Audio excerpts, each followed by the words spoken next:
ಇಡೀ ಮನುಕುಲಕ್ಕೆ ಹೀಗೆ ಬದುಕಬೇಕು, ಇದು ಬದುಕು, ಇದು ಬದುಕಲ್ಲ, ಇದು ಸತ್ಯ, ಇದು ಅಸತ್ಯ, ಇದು ಧರ್ಮ, ಇದು ಅಧರ್ಮ ಅಂತ ಸರ್ವರ ಏಳ್ಗೆಯನ್ನು ಬಯಸಿ ಸರ್ವೇ ಜನ ಸುಖಿನೋ ಭವಂತು ಎನ್ನುವ ಕಲ್ಪನೆಗೆ, ತತ್ವಕ್ಕೆ ಯಾರೆಲ್ಲ ತಮ್ಮ ಜೀವನವನ್ನು ಸಮರ್ಪಿಸಿಕೊಂಡು ಬದುಕಿದರೋ ಅವರ ಬದುಕನ್ನು ಓದಿಕೊಂಡಿದ್ದೇನೆ. ಅದರ ಪ್ರತಿಫಲ ನಾನು ಅನುಭವಿಸಿದ್ದೇನೆ. ನಾನು ಶಿಕ್ಷಣದ ಪ್ರತಿಫಲ. ಒಬ್ಬ ವ್ಯಕ್ತಿ ಶಿಕ್ಷಣದ ಹಿಂದೆ ಬೆನ್ನು ಹತ್ತಿದರೆ, ವಿದ್ಯಾರ್ಜನೆಯನ್ನೇ ತನ್ನ ಬದುಕಿನ ಗುರಿಯಾಗಿಸಿಕೊಂಡ್ರೆ, ನಾನು ಎಲ್ಲವನ್ನೂ ಕಲಿಯುತ್ತೇನೆ, ಆನೋ ಭದ್ರತಃ ಕೃತೋ ಎಂತು ವಿಶ್ವತಃ, let the noble thoughts come from the world, across the world, I will learn it, I will imbibe, I will inculcate in it my life ಅನ್ನುವ ತತ್ವ ನಮ್ಮದಾದರೆ, ಜಗದ ನಾನಾ ಮೂಲೆಯಿಂದ ಉದಾತ್ತ ಆದರ್ಶಗಳು ಬರಲಿ, ಅದನ್ನು ನಾನು ಕಲಿತೇನೆ. ಕಲಿತು ನನ್ನ ಬದುಕನ್ನು ಬೆಳಕಾಗಿಸಿಕೊಂಡು ಇತರರಿಗೂ ಬೆಳಕಾಗ್ತೇನೆ ಅನ್ನೋ ಬದುಕಿಗೆ ನಾನೊಂದು ಚಿಕ್ಕ ಉದಾಹರಣೆ. ಹಾಗೆ ಶಿಕ್ಷಣದ ಬೆನ್ನು ಹತ್ತಿದವನು ನಾನು, ಜ್ಞಾನದ ಬೆನ್ನು ಹತ್ತಿದವನು, ವಿದ್ಯಾರ್ಜನೆಯನ್ನೇ ನನ್ನ ಇಂದಿಗೂ ಕಸುಬಾಗಿಸಿಕೊಂಡವನು, ನನ್ನ ಕೆಲಸವಾಗಿಸಿಕೊಂಡವನು. ಇದರ ಮಧ್ಯ ನನಗೆ ಕಲಿಸಿದ ಗುರುಗಳಿಂದ ಪ್ರಭಾವಿತನಾದವನು. ಅಣ್ಣ ಬಸವಣ್ಣನವ್ರನ್ನಂತೂ ನಾವು ನೋಡಲಿಲ್ಲ, ಆದರೆ ನನಗೊಬ್ಬರು ಗುರುಗಳಿದ್ದರು, ರವೀಂದ್ರ ಆರ್ ಪಟ್ಟಣ ಅಂತ, ಶ್ರೀ ಜಯದೇವ ಜಗದ್ಗುರು ಮುರುಘರಾಜೇಂದ್ರ ಪದವಿ ಪೂರ್ವ ಶಾಲೆ. ನಾನು 8, 9, 10 ತರಗತಿ ಕಲಿತಿದ್ದು ಮುಳುಗುಂದ, ಗದಗ ಜಿಲ್ಲೆ ಮುಳುಗುಂದದಲ್ಲಿ. ನಮ್ಮ ಸ್ವಾಮೀಜಿಯವರು ಇಡೀ ಊರನ್ನು ಜೋಳಿಗೆಯಲ್ಲಿ ರೊಟ್ಟಿ ತಗೊಂಬಂದಿಟ್ಟು ಆ ಶಾಲೆಯನ್ನು ಆರಂಭ ಮಾಡಿದ್ರಂತೆ, ಮುರುಘರಾಜೇಂದ್ರ ಶಾಲೆ. ಆ ಶಾಲೆಯಲ್ಲಿ ಒಬ್ಬರು ಮಾಸ್ತರ್ ಇದ್ದರು, ರವೀಂದ್ರ ಆರ್ ಪಟ್ಟಣ ಅಂತ ಹೇಳಿ, ಕನ್ನಡ ಮಾಸ್ತರ್. ಬಂದು ಕನ್ನಡ ಪಾಠವನ್ನು ಅವರು ಮಾಡಲಿಕ್ಕೆ ಆರಂಭ ಮಾಡಿದರು ಅಂದರೆ, ಅಣ್ಣ ಬಸವಣ್ಣನ ವಚನಗಳನ್ನು ಹೇಳಲಿಕ್ಕೆ ಆರಂಭ ಮಾಡಿದರು ಅಂತಂದರೆ, ಅನುಭವ ಮಂಟಪದಲ್ಲಿದ್ದ ಅನುಭವ ನಮಗಾಗ್ತಿತ್ತು. ಅವರು ನಿಜವಾಗಿಯೂ ಹಾಗೆ ಬದುಕಿದ್ರು. ವಿಭೂತಿಯನ್ನು ಹಚ್ಚಿ ಬಂದು ಪಾಠ ಮಾಡಲಿಕ್ಕೆ ನಿಂತರು ಅಂತಂದರೆ ಎಲ್ಲ ಮೌಢ್ಯವನ್ನು ಖಂಡಿಸ್ತಾ ಇದ್ರು, ಎಲ್ಲ ಈ ವಿವಿಧ ಡಾಂಬಿಕತೆಯನ್ನು ಖಂಡಿಸ್ತಾ ಇದ್ರು. ಒಂದು ವಚನ ಇತ್ತು ಅಂದರೆ ಆ ವಚನದ ಹಾಗೆ ಬದುಕುವ ರೀತಿಯನ್ನು ಹೇಳಿಕೊಡ್ತಾ ಇದ್ರು. ನಾನು ಅವಾಗ ಅವ್ರಿಗೆ ಪ್ರಶ್ನೆ ಮಾಡ್ತಿದ್ದೆ, 12ನೇ ಶತಮಾನದಲ್ಲಿ ಸಮಾಜದ ಕನಸನ್ನು ಕಂಡ್ರ, ಜಾತಿ ಧರ್ಮ ಇದೆಲ್ಲ ವೈರುಧ್ಯವನ್ನು ಮೀರಿ ಅನುಭವ ಮಂಟಪದಲ್ಲಿ ಎಲ್ಲರೂ ಕುಳಿತುಕೊಳ್ತಾ ಇದ್ರ? ಅಂಬಿಗರ ಚೌಡಯ್ಯ, ಡೋಹರ ಕಕ್ಕಯ್ಯ, ಮಾದರ ಚೆನ್ನಯ್ಯ, ಉರ್ಲಿಂಗ ಪೆದ್ದಿ ಅವರೆಲ್ಲರೂ ಇರ್ತಾ ಇದ್ರ? ಅವರೆಲ್ಲರೂ ವಚನಕಾರರೇ, ಅವರೆಲ್ಲರೂ ಶರಣರೇ? ಹೌದು, ಹಾಗಿತ್ತದು ಅಂತ ತಮ್ಮ ಮನೆಗೆ ಕರ್ಕೊಂಡೋಗಿ ಗ್ರಹಣದ ದಿವಸ ಗರ್ಭಿಣಿ ಹೆಣ್ಮಕ್ಳೇನಾದರೂ ಹೆಚ್ಚಿ ಅಡುಗೆ ಮಾಡಿದ್ರು ಅಂದರೆ, ಕಾಯಿಪಲ್ಯ ಹೆಚ್ಚಿದ್ರೆ ಮಕ್ಕಳು ಸೀಳು ಮೂಗಿನ ಮಕ್ಕಳು ಹುಟ್ಟುತ್ತಾರೆ ಅನ್ನೋ ನಂಬಿಕೆ ನಮಗೆ ಪ್ರಾತ್ಯಕ್ಷಿಕೆ ಕೊಟ್ಟಿದ್ರು. ಅವರು ಮನೆಗೆ ಕರೆದುಕೊಂಡು ಹೋಗಿ ತುಂಬು ಗರ್ಭಿಣಿಯಾದ ಅವರ ಶ್ರೀಮತಿಯಿಂದ ಅಡುಗೆ ಮಾಡಿ ಉಣಿಸಿ ನಮಗೆ ಊಟ ಕೊಟ್ಟಿದ್ರು. ಆ ಮಕ್ಕಳು ಸ್ಫುರದ್ರೂಪಿಯಾಗಿ ಅದ್ಭುತವಾಗಿ ಹುಟ್ಟಿದ್ರು, ಅತ್ಯಂತ ಪ್ರತಿಭಾವಂತ ಮಕ್ಕಳಾದರು. ಆ ಪ್ರಭಾವ, ಶಿಕ್ಷಕರ ಪ್ರಭಾವ, ಯೌವನಾವಸ್ಥೆಯಲ್ಲಿ ನಾವು ಬೆಳೆಯಬೇಕಾದ್ರೆ ಭಾರತೀಯ ಸಂಸ್ಕೃತಿಯಲ್ಲಿ ಬ್ರಹ್ಮಚರ್ಯ ಅಂತ ಒಂದಿದೆ. ಮೊದಲ 25 ವರ್ಷಗಳ ಕಾಲ, ಅದಾದ ಮೇಲೆ ಗೃಹಸ್ಥಾಶ್ರಮ, ವಾನಪ್ರಸ್ಥ, ಸನ್ಯಾಸ. ಮೊದಲ 25 ವರ್ಷ ನಮ್ಮ ಮನೆಯಲ್ಲಿರುವ ಹುಡುಗ ಹುಡುಗಿ, ಯುವತಿ ಜ್ಞಾನಾರ್ಜನೆಗಾಗಿ ಸೀಮಿತವಾಗಿಡಬೇಕು. ಎಲ್ಲವನ್ನೂ ಕಲಿಯಲಿಕ್ಕೆ, ಏನೇನಿದೆಯೋ ಎಲ್ಲವನ್ನೂ ಕಲಿಯಲಿಕ್ಕೆ. ಕೃಷಿಕನಿಂದ ಕಲಿಯಲಿಕ್ಕಿರ್ತದೆ, ಕಾರ್ಮಿಕನಿಂದ ಕಲಿಯಲಿಕ್ಕಿರ್ತದೆ, ಶರಣರಿಂದ ಕಲಿಯಲಿಕ್ಕಿರ್ತದೆ, ಶರಣರನ್ನು ಪಾಲಿಸುವವರಿಂದ ಕಲಿಯಲಿಕ್ಕಿರ್ತದೆ. ಆ ಕಲಿಕೆ ಸಮಯವನ್ನು ವ್ಯರ್ಥ ಮಾಡದೆ, ಅನ್ಯ ಸಹವಾಸಕ್ಕೆ ನಾವು ಬೀಳದೆ 25 ವರ್ಷ ಮೊದಲು ಸರಿಯಾಗಿ ಬದುಕಿಬಿಟ್ರೆ ಮುಂದಿನ 75 ವರ್ಷ ಇತರರಿಗೆ ಮಾದರಿಯಾಗಿ ಬದುಕ್ತೇವೆ. ಅದಕ್ಕೆ ಇರಬೇಕಾದ ಗುಣಗಳೇನು? ಸ್ವಾಮಿ ವಿವೇಕಾನಂದರು ನನ್ನ ಮೇಲೆ ಇನ್ನೊಬ್ಬರು ಅತ್ಯಂತ ಪ್ರಭಾವ ಬೀರಿದವರು ಅಂತಂತಂದರೆ 3 ಜನ. ಒಂದು ಸ್ವಾಮಿ ವಿವೇಕಾನಂದರು, ಇನ್ನೊಬ್ಬರು ಚಂದ್ರಶೇಖರ ಆಜಾದ್, ಇನ್ನೊಬ್ಬರು ಭಗತ್ ಸಿಂಗ್. ಅತ್ಯಂತ ನನ್ನ ಮೇಲೆ ಪ್ರಭಾವ ಬೀರಿದವರು. ನಾನು ಅವರನ್ನು ಬರೀ ಪೂಜೆ ಮಾಡ್ತೀನ,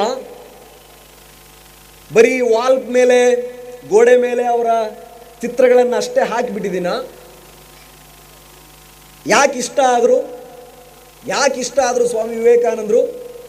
ಮನೆಯಲ್ಲಿ ನಾವು ಆಂಜನೇಯನ ಪೂಜಾರರು, ಆಂಜನೇಯನ ಪೂಜೆ ಮಾಡ್ತಿದ್ದೆ. ದೇವರನ್ನು ಪೂಜಿಸುವುದೇ ಪರಮ, ಎಲ್ಲವನ್ನೂ ಕೊಡ್ತಾನೆ ಅಂತ ಅನ್ಕೊಂಡಿದ್ದೆ. ಈಗಲೂ ಕೊಡ್ತಾನೆ, ಇಲ್ಲ ಅಂತಲ್ಲ. ಇಡೀ ಬದುಕಿನ ಈ ಭೂಮಿ ಮೇಲೆ ಬಂದು ಹೋದ ಸಂತರೆಲ್ಲ ದೇವರ ಬಗ್ಗೆ ಹೇಳಿದರೆ, ಸ್ವಾಮಿ ವಿವೇಕಾನಂದರು ಹೇಳಿದ್ದು ಮನುಷ್ಯನ ಬಗ್ಗೆ. ಇಡೀ ಅವರ ಚಿತ್ತವನ್ನು ನಿನ್ನ ಕಡೆ ನೀ ತಿರುಗಿ ನೋಡು. Problems are understandable in many, but solution is one, that man must become a new kind of men. ಒಬ್ಬ ಮನುಷ್ಯನಲ್ಲೇ ಎಲ್ಲ ಸಮಸ್ಯೆಗೂ ಪರಿಹಾರ ಇದೆ. No books. ಎಷ್ಟು ಶಕ್ತಿ ಇದೆ ಮನುಷ್ಯನಲ್ಲಿ, ಎಷ್ಟು ಶಕ್ತಿ ಇದೆ ಮನುಷ್ಯನಲ್ಲಿ. No books, no science, no scriptures can ever imagine the self that appears as men, that never was, that can never exist, the one God ಅಂತ. ಮನುಷ್ಯನ ರೂಪದಲ್ಲಿ ಅವ್ಯಕ್ತಗೊಂಡಿರುವ, ಮೂರ್ತ ರೂಪವೆತ್ತಿರುವ ಈ ಮನುಷ್ಯ ಅಂತಕ್ಕಂಥ ಈ ಆತ್ಮದ ಶಕ್ತಿ ಏನಿದೆಯಲ್ಲ, ಇದನ್ನು ಯಾವ ಪುಸ್ತಕ, ಯಾವ ವಿಜ್ಞಾನ, ಯಾವ ಗ್ರಂಥಗಳೂ ವಿವರಿಸಲಾರವು. ಅಷ್ಟೊಂದು ಶಕ್ತಿ ನಿನ್ನಲ್ಲಿದೆ. ಮನುಷ್ಯನನ್ನು ಸೋಲಿಸುವ ವಸ್ತು ಜಗತ್ತಿನಲ್ಲಿನ್ನೂ ಸೃಷ್ಟಿಯಾಗಿಲ್ಲ. ಸೃಷ್ಟಿಯಾಗಿದ್ದೆಲ್ಲ ಮನುಷ್ಯನಿಂದಲೇ. ಓ ಹೌದಾ, ಮನುಷ್ಯನನ್ನು ಸೋಲಿಸುವ ವಸ್ತು ಜಗತ್ತಿನಲ್ಲೇ ಇಲ್ವೇ? ಆದ ಅನ್ವೇಷಣೆಗಳೆಲ್ಲ ಮನುಷ್ಯನಿಂದನೇ ಆಯಿತೆ. ಆದ ಆವಿಷ್ಕಾರಗಳೆಲ್ಲ ಮನುಷ್ಯ ಸ್ವಪ್ರಯತ್ನದಿಂದನೇ ಆಯಿತೆ. ಓ ಹಾಗಿದ್ರೆ ನಾವು ಪ್ರಯತ್ನ ಮಾಡಬೇಕಂದ್ರೆ ಒಂದು ಶಿಸ್ತುಬದ್ಧ ಬದುಕಿರಬೇಕು. ನನಗೆ ಒಂದು ಶಿಸ್ತುಬದ್ಧ ಬದುಕಿರಬೇಕು. ಲಕ್ಷ್ಮಣ ಸೀತೆಗೆ ಎಳೆದ ಹಾಗೆ ನನಗೂ ಕೂಡ ನಾನೊಂದು ರೇಖೆಯನ್ನು ಎಳೆದುಕೊಳ್ಬೇಕು. ನಾನು ಏನು ಮಾಡಬೇಕು, ಏನು ಮಾಡಬಾರದು, ಯಾವುದು ನನಗೆ ಪಥ್ಯ, ಯಾವುದು ನನಗೆ ಅಪಥ್ಯ, ನನ್ನಲ್ಲಿ ಏನು ಗುಣಗಳಿರಬೇಕು. ಶಾಸ್ತ್ರ ಹೇಳುವ ಹಾಗೆ 10 ಗುಣಗಳು: ಧೃತಿ, ಕ್ಷಮ, ದಮ, ಆಸ್ತೇಯಂ, ಶೌಚಂ, ಇಂದ್ರಿಯ ನಿಗ್ರಹ, ಸತ್ಯ, ಅಕ್ರೋಧಂ, ದಶಕಂ ಧರ್ಮಲಕ್ಷಣಂ. 10 ಗುಣಗಳನ್ನು ಪಟ್ಟಿ ಮಾಡ್ತಾರೆ ಶಾಸ್ತ್ರದಲ್ಲಿ. ಶಾಸ್ತ್ರ ಸತ್ಯವೋ ಸುಳ್ಳೋ ಅದನ್ನು ದೊಡ್ಡವರಿಗೆ ಬಿಟ್ಬಿಡೋಣ. ಆದರೆ ಅದರಿಂದ ಕಲ್ತಿದ್ದೇನು? ಧೃತಿ, ಎಂದೆಂದೂ ಸೋಲೊಪ್ಪದ ಗುಣ, ಎಂದೆಂದೂ ಸೋಲೊಪ್ಪದ ಗುಣ. ಸ್ವಾಮಿ ನನಗೆ ಇಂಗ್ಲೀಷ್ ಬರಲ್ಲ, ನನ್ನ ಮನೇಲಿ ಬಡತನ ಇದೆ, ನನಗೆ ಹಾಕ್ಕೊಳ್ಳಿಕ್ಕೆ ಬಟ್ಟೆ ಇಲ್ಲ, ಧಾರವಾಡ ದೂರ ಆಗುತ್ತೆ, ಗೋಕಾಕ್ದಲ್ಲಿ ಶಾಲೆ ಇಲ್ಲ, ಅಥವಾ ರಾಯಬಾಗದಲ್ಲಿ ಅದೂ ಇಲ್ಲ, ಬೆಂಗಳೂರಲ್ಲಿ ಇದೂ ಇಲ್ಲ, ಡೆಲ್ಲಿಗೆ ಹೋಗಬೇಕು, ನನಗೆ ಅವ್ರು ಏನೋ ಅಂದರು, ಇದನ್ನೇನೋ ಮಾತನಾಡ್ತಾರೆ, ನೌಕರಿ ತೊಗೊಳೋದು ಕಷ್ಟ ಅಂತೆ, ಭಾಳ ಲಂಚಾವತಾರ ಅಂತೆ, ಭ್ರಷ್ಟಾಚಾರ ಸಿಕ್ಕಾಪಟ್ಟೆ ನಡೆಯುತ್ತಂತೆ, ಇಂಥವರಿಗೆ ಮಾತ್ರ ಈ ಹುದ್ದೆ ಅಂತೆ, ಇಂಥವರು ಮಾತ್ರ ಈ ಸಾಧನೆ ಮಾಡಬಹುದಂತೆ, ಇಂಥವರು ಮಾತ್ರ ನಾಯಕರಾಗಬಹುದಂತೆ, ಉಳಿದಂತೆಲ್ಲ ಆಗಲ್ವಂತೆ. ಈ ಅಂತೆ-ಕಂತೆಗಳಲ್ಲೇ ನಮ್ಮ ಬದುಕು ವ್ಯರ್ಥ ಮಾಡಿಬಿಡ್ತೇವೆ, ಸೋಲು ಒಪ್ಪಿಕೊಂಡು ಬಿಡ್ತೇವೆ. SLC ಆಯಿತು ಅಂತಂದರೆ ಪಾಸ್ ಆದರೆ ಆರ್ಮಿ, ಫೇಲ್ ಆದರೆ ಗೌಂಡಿ. ಹಾಗಿದ್ರೆ ಆ ವ್ಯಕ್ತಿಯಲ್ಲಿ ಶಕ್ತಿಯ ಕೊರತೆ ಇದೆಯಾ? ಇಲ್ಲ. ನಮ್ಮಲ್ಲೇನಾದರೂ ಶಕ್ತಿಯ ಕೊರತೆ ಇದೆಯಾ? ನಮ್ಮ ಶಕ್ತಿಯ ಪರಿಚಯ ನಮಗಾಗಿಲ್ಲ ಅಷ್ಟೇ.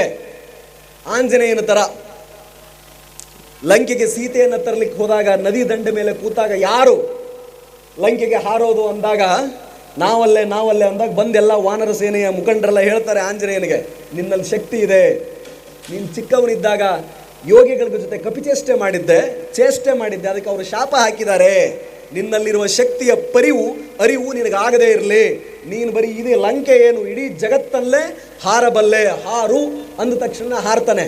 ನಮ್ಮ ಹುಡುಗರಿಗೂ ಅದು ಅವಶ್ಯಕತೆ ಇದೆ, ನಮ್ಮ ಹುಡುಗರಿಗೂ ಅದನ್ನು ಹೇಳೋ ಅವಶ್ಯಕತೆ ಇದೆ. ಎಂದೆಂದೂ ಸೋಲೊಪ್ಪಬೇಡ, ನೀನು ಮಾಡಬಲ್ಲೆ, ನಿನಗೆ ನೀನೇ ಹೇಳ್ಕೋ, ನಿನ್ನ ಪರಿಚಯ ನಿನಗಾಗಲಿ. ಅವರಿವರೊಂದಿಗೆ ಮಾತಾಡುವುದನ್ನು ಪಕ್ಕಕ್ಕಿಡು, ಪ್ರತಿನಿತ್ಯ 5 ನಿಮಿಷಗಳ ಕಾಲ ನಿನ್ನೊಂದಿಗೆ ನೀನು ಮಾತನಾಡು, ನಿನಗೆ ನೀನೇ ಹೇಳ್ಕೊ. ಯಾರು ಹೇಗಾದರೂ ಇರಲಿ ನಿನ್ನನ್ನು ನೀನು ಪ್ರೀತಿಸು. ಇಂಗ್ಲೀಷ್ ಬರಲ್ವೇ ಪರವಾಗಿಲ್ಲ, SLC ಕಡಿಮೆ ಪರ್ಸೆಂಟೇಜ್ ಬಂದಿದೆಯಾ ಪರವಾಗಿಲ್ಲ, PUC ಕಡಿಮೆ ಪರ್ಸೆಂಟೇಜ್ ಆಗಿದೆಯಾ ಪರವಾಗಿಲ್ಲ, ಏನಾದರೂ ನಿನಗೆ ಅನಾನುಕೂಲತೆಗಳಿದೆಯಾ ಪರವಾಗಿಲ್ಲ, ನೀನು ವಿಶೇಷ. ನಾನು ವಿಶೇಷ, ನನಗೆ ನಾನೇ ಹೇಳ್ಕೊಂಡಿದ್ದಿದ್ದು ನಾನು ವಿಶೇಷ, ನಾನು ಇದನ್ನು ಮಾಡಬಲ್ಲೆ. ಯಾರ್ಯಾರೋ ಏನೇನೋ ಮಾಡಿದ್ದಾರೆ. ಚಿಕ್ಕ ಮುದ್ದೇನಹಳ್ಳಿ, ಚಿಕ್ಕಬಳ್ಳಾಪುರ ಜಿಲ್ಲೆಯಲ್ಲಿರ್ತಕ್ಕಂಥ ಸಣ್ಣ ಗ್ರಾಮದಲ್ಲಿದ್ದ ಒಬ್ಬ ವ್ಯಕ್ತಿ ಮೋಕ್ಷಗೊಂಡಂ ವಿಶ್ವೇಶ್ವರಯ್ಯನಯ್ಯ ಆಗೋದಾದರೆ, ತಂದೆ ಮಲಗಿದಾಗ ತಾನೆದ್ದು ಓದಿ, ತಾನು ಮಲಗಿದಾಗ ತಾನು ಓದಬೇಕಾದ್ರೆ ತಂದೆಯನ್ನು ಮಲಗಿಸಿ ಎಲ್ಲ ಅಸಮಾನತೆಗಳನ್ನು ಅನುಭವಿಸಿ ಮಹಾನಾಯಕ ಒಬ್ಬ ಅಂಬೇಡ್ಕರ್ ಸೃಷ್ಟಿಯಾಗೋದಾದರೆ, ಬಾಲ್ಯದಲ್ಲೇ ಆ ಸಂಸ್ಕಾರವನ್ನು ಬದಿಗಿಟ್ಟು ಓಡಿ ಹೋಗಿ ಹೊರಗಡೆ ಬಂದು ಸಮಾನ ಮನಸ್ಕರ ಪಡೆಯೊಂದನ್ನು ರಚಿಸಿಕೊಂಡು ಮನುಜಮತ ವಿಶ್ವಪಥ ಅನ್ನುವ ನೆಡೆಯಲ್ಲಿ ಸಕಲ ಜೀವಿಗಳಲ್ಲೂ ಕೂಡ ದೈವ ಇದೆ, ನನ್ನಲ್ಲಿರುವ ಚೈತನ್ಯ, ನನ್ನಲ್ಲಿರುವ ದೇವರು ನಿನ್ನಲ್ಲೂ ಇದ್ದಾನೆ ಅಂತಕ್ಕಂಥ ಒಂದು ಅನುಭವ ಮಂಟಪವನ್ನು ಕಟ್ಟಿ ಬಸವಣ್ಣನವರು ಹಾಗಿರುವುದಾದರೆ ನಮಗೆ ಅಷ್ಟೊಂದು ಕಷ್ಟ ಇದೆಯಾ? ಪ್ರತಿ ಯುವಕ, ಪ್ರತಿ ತಂದೆ ತಾಯಿ, ಅದರಲ್ಲೂ ತಾಯಂದಿರು ತಮ್ಮ ಮಕ್ಕಳಿಗೆ ಕೇಳಬೇಕಾದ ಪ್ರಶ್ನೆ, ಅಷ್ಟು ಕಷ್ಟ ನಮಗಿದೆಯಾ?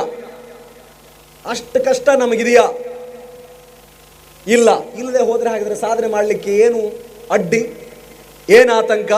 ಯಾಕೆ ಸೋಲನ್ನು ಒಪ್ಪಿಕೊಳ್ಳಬೇಕು? ಎರಡನೇದ್ದು ಕ್ಷಮ. ಭಾಳ ಜನ ಕಾಲಿಡಿದೆಳೆಯೋರು ಇರ್ತಾರೆ, ಇರಲಿ ಪರವಾಗಿಲ್ಲ, ಅಂಥವ್ರನ್ನೇ ಮಹಾತ್ಮರನ್ನು ಬಿಟ್ಟಿಲ್ಲ. ನಾವ್ಯಾವ ಹುಳುಮಾನವರು? ಶಾಲೆಯಲ್ಲಿರ್ತಾರೆ, ಕಾಲೇಜಲ್ಲಿರ್ತಾರೆ, ಊರಲ್ಲಿರ್ತಾರೆ, ಕೃಷಿಕರಿಗಿರ್ತಾರೆ, ಚಾಲಕನಾಗಿದ್ದರೆ ಅವಂಗೂ ಕೂಡ ಅಂಥವ್ರು ಇರ್ತಾರೆ. ನಿನ್ನ ಕಡೆಯಿಂದ ಏನಾಗುತ್ತೆ? ನೀನು ಕೈಲಾಗದವನು, ನಿನಗಾಗಲ್ಲ. ಅವ್ರು ಹಂಗಂತೆ, ಇವ್ರು ಹಿಂಗಂತೆ ಮಾತನಾಡೋರು, ಕ್ಷಮಿಸಿ ಬಿಡಿ ಅವರನ್ನು. ಪಾಪ ಯೇಸು ಭಗವಂತ ಕ್ಷಮಿಸಿದನಲ್ಲ, ಅಯ್ಯೋ ತಂದೆ, ಇವರೇನು ಮಾಡ್ತಿದ್ದಾರೆ ಅನ್ನೋದು ಅವರಿಗೆ ಗೊತ್ತಿಲ್ಲದೆ ಮಾಡ್ತಿದ್ದಾರೆ, ದಯಮಾಡಿ ಇವರನ್ನು ಕ್ಷಮಾ ಮಾಡು ಅಂತ ಕೇಳಿದ್ನಲ್ಲ. ಕ್ಷಮಾಗುಣ ಇರಬೇಕಂತೆ, ಕ್ಷಮಿಸುವ ಗುಣ. ಇತರರು ನಮ್ಮನ್ನು ಕೊಂಕಿಸಿದಾಗ, ಇತರರನ್ನು ನಮ್ಮನ್ನು ಕಾಲು ಹಿಡಿದು ಎಳೆಯಲಿಕ್ಕೆ ಪ್ರಯತ್ನ ಪಟ್ಟಾಗ, ಅಡ್ಡಿಯಾದಾಗ, ನಕಾರಾತ್ಮಕ ಭಾವನೆಗಳ ಮೂಲಕ ನಮ್ಮ ಮೇಲೆ ಪ್ರಭಾವ ಬೀರಲಿಕ್ಕೆ ಬಂದಾಗ ಕ್ಷಮಿಸಿ ಬಿಡಿ, ಅಡ್ಡ ಸರಿಸಿ ಬಿಡಿ. ದೀಹಿ ಚುರುಕು ಬುದ್ಧಿಗೂ ಜ್ಞಾನಕ್ಕೂ ವ್ಯತ್ಯಾಸವಿದೆ. ಕಂಠಪಾಠ ಮಾಡುವುದು, ಅಂಕಗಳನ್ನು ಪಡೆಯುವುದು ಅದಷ್ಟೇ ಉದ್ದೇಶ ಅಲ್ಲ. ಬುದ್ಧಿವಂತ ಬೇರೆ, ಅಂಕಗಳಿಕೆ ಮಾಡಿಕೊಂಡವನು ಬೇರೆ. ಆ ಚುರುಕು ಬುದ್ಧಿ, ಕಾಮನ್ ಸೆನ್ಸ್ ಅದು ಬರಬೇಕಲ್ಲ. ಆಸ್ತೇಯಂ, ಕಳ್ಳತನ ಮಾಡದಿರುವುದು, ಇಂದ್ರಿಯ ನಿಗ್ರಹ, ನಮಗಿರ್ತಕ್ಕಂಥ ಎಲ್ಲ ಪ್ರಲೋಭನೆಗಳು, ವಯೋಮಾನ ಸಹಜವಾದ ಕುಚೇಷ್ಟೆ ಮತ್ತು ಪ್ರಲೋಭನೆಗಳಿರ್ತವೆ ಹುಡುಗರಿಗೆ. ಸಿನಿಮಾ ನೋಡೋದು, ವಾಟ್ಸಪ್ಪು, ಫೇಸ್ಬುಕ್ಕು, ಟ್ವಿಟ್ಟರು, ಮತ್ತೊಂದು ಮಗದೊಂದು, ಇವೆಲ್ಲ. ಅದರಿಂದ ಸ್ವಲ್ಪ ನಮ್ಮನ್ನು ನಾವು ರಕ್ಷಿಸಿಕೊಳ್ಳೋದು, ಡಿಫೆನ್ಸಿವ್ ಲಿವಿಂಗ್. ನೋಡಪ್ಪ, ಇದು ನಂದು ಈಗ ವನವಾಸದ ಅವಧಿ, ಪಾಂಡವರಿಗಿದ್ದ ಹಾಗೆ ನಾನು ಇಂಥವರಿಗೆ ಕಾಣಕೂಡದು, ಇಂಥದ್ದನ್ನು ಮಾಡಕೂಡದು, ನಾನು ಇದನ್ನು ಮಾತ್ರ ಮಾಡ್ತೇನೆ. ಕಣ್ಣನ್ನು ಕೆಟ್ಟದ್ದನ್ನು ನೋಡುವುದರಿಂದ ನಿಯಂತ್ರಿಸ್ತೇನೆ, ಕಿವಿಯನ್ನು ಕೆಟ್ಟದ್ದನ್ನು ಕೇಳದ ಹಾಗೆ ನೋಡಿಕೊಳ್ಳುತ್ತೇನೆ, ನಾಲಿಗೆ ವಾಕ್ಶುದ್ಧಿ, ಭಾವಶುದ್ಧಿ, ಕ್ರಿಯಾಶುದ್ಧಿ, ನನ್ನ ಭಾವನೆಗಳು ಸರಿಯಾಗಿರುವಂತೆ ನೋಡಿಕೊಳ್ತೇನೆ. ಮಾತಾಡಿದರೆ ಒಳ್ಳೆಯ ಮಾತುಗಳನ್ನೇ ಆಡ್ತೇನೆ, ಮನಸ್ಸುಗಳನ್ನು, ವ್ಯಕ್ತಿಗಳನ್ನು, ಸಮಾಜವನ್ನು ಜೋಡಿಸುವಂಥ ಮಾತುಗಳನ್ನು ಆಡ್ತೇನೆ. ವ್ಯಕ್ತಿ ಅತ್ಯಂತ ಕೈಲಾದವನು ಕೂಡ ತ್ರಿವಿಕ್ರಮನಾಗುವಂಥ ಪ್ರೇರೇಪಣೆಯ ಮಾತುಗಳನ್ನು ನಾನು ಆಡ್ತೇನೆ. ನನ್ನಲ್ಲಿರುವ ಚೈತನ್ಯವನ್ನೇ ಅವರಲ್ಲೂ ತುಂಬುತ್ತೇನೆ. ವಾಕ್ಶುದ್ಧಿ, ಕಾರ್ಯಶುದ್ಧಿ, ನಾನು ಮಾಡುವ ಕೆಲಸ ಇತರರಿಗೆ ಒಳಿತು ಮಾಡುತ್ತೋ ಇಲ್ವೋ, ಕೆಟ್ಟದ್ದನ್ನಂತೂ ಮಾಡಲ್ಲ. ಇಂತಹ ಗುಣ ಮಕ್ಕಳಿಗೆ, ಒಬ್ಬ ಮನೆಯಲ್ಲಿ ಒಂದು ಹುಡುಗಿ ಇದ್ದಾನೆ ಅಂತಂದರೆ ಆ ಮಗುವನ್ನು ನಿಜಶರಣ ಮಾಡುವ ಜವಾಬ್ದಾರಿ, ಅವಕಾಶ ತಂದೆ ತಾಯಿಗಿದೆ. ಸ್ವಲ್ಪ ಟೈಮ್ ಕೊಡಬೇಕಷ್ಟೇ, ಬೆಳಗ್ಗೆ ಸಾಯಂಕಾಲ. ನನ್ನ ಜೇಬನ್ನು ಇವತ್ತಿನವರೆಗೂ ಕೂಡ ನನ್ನ ಹೆಂಡತಿ ಚೆಕ್ ಮಾಡ್ತಾಳೆ. ಮನೆಗೆ ಹೋದ್ಮೇಲೆ ನನ್ನ ತಾಯಿ ಚೆಕ್ ಮಾಡ್ತಿದ್ದು ಮೊದಲು. ನನ್ನ ಮೊಬೈಲ್ ಎವ್ರಿಥಿಂಗ್ ಈಸ್ ಓಪನ್, ಯಾವ ಕೋಡಿಲ್ಲ, ಮತ್ತೊಂದಿಲ್ಲ. ಏನೇ ಪರ್ಸನಲ್ ಇದ್ದರೂ ಮೊದಲೇ ಡಿಲೀಟ್ ಮಾಡಬೇಕು. ನಾ ಡಿಲೀಟ್ ಮಾಡಲ್ಲ, ಮತ್ತು ನೀವು ಡಿಲೀಟ್ ಮಾಡ್ತೀರಿ ಅನ್ಬೇಡ್ರಿ. ಎಲ್ಲ ನೋಡ್ತಾರೆ. ಯಾಕೆ? ಒಂದಿರಬೇಕು. ಈ ಮನಸ್ಸನ್ನೋದು ಭಾಳ ವಿಚಿತ್ರ. ಇದನ್ನು ನಿಯಂತ್ರಿಸಲಿಕ್ಕೆ ಅದಿರಲೇಬೇಕು. ಅದನ್ನು ನಿಯಂತ್ರಣ ಮಾಡಿದರೆ, ಆ ಇಂದ್ರಿಯ ನಿಗ್ರಹ ಅನ್ನೋದು ಆಯಿತು ಅಂತಂದರೆ ಸ್ವಲ್ಪ ಮಟ್ಟಿಗೆ ಅಂದರೆ ಸಾಧನೆಯಾಗುವ ತನಕ ಬೇಕಾದ ಕ್ಷೇತ್ರ ಇರಲಿ, ಅವನು ಕ್ರೀಡಾಪಟು ಆಗಿರಲಿ, ಸೈನ್ಯದಲ್ಲಿ ಸೇವೆ ಸಲ್ಲಿಸ್ತಾ ಇರಲಿ, ಒಬ್ಬ ಪೊಲೀಸ್ ಪೇದೆ ಆಗಿರಲಿ, ಗ್ರಾಮ ಪಂಚಾಯತಿ ಸದಸ್ಯನಾಗಿರಲಿ, ಅಥವಾ ಒಬ್ಬ ಟೀಚರ್ ಆಗಿರಲಿ, ಇಂಜಿನಿಯರ್ ಆಗಿರಲಿ, ಡಾಕ್ಟರ್ ಆಗಿರಲಿ, ಕಾಯಕ ತತ್ವ ಅದು ಇಟ್ಸ್ ಡ್ರಿಲ್ ಇನ್ನಲ್ಲ, ಅದನ್ನು ಡ್ರಿಲ್ ಆಗಬೇಕಲ್ಲ.